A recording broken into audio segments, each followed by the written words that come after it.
ไปแล้วเด้บอกว่าสิปล่อย8:30ต้องรอพร้อมกันบ่ค่ะ พร้อมกันทั่วประเทศ พร้อมกัน ถ้าแม่นว่าปล่อยมื้อนี้ก็ต้องปล่อยพร้อมกัน ครับ แต่ว่าในอันนั้นแจ้งเพิ่นไปแล้วบอกว่าจะปล่อย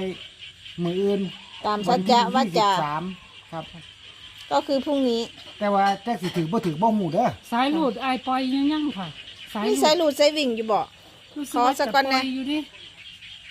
หึ 2มันบ่ ย้ำค่ะ FC เอาเบิ่งมือเหรอ นั่นล่ะค่ะ สายหลุดสายวิ่งเอาไปก่อนคืนนี้ฝันอีกทีหนึง ค่ะ ไม่ใช่เลขฝัน เลขกำลังวัน กำลังวัน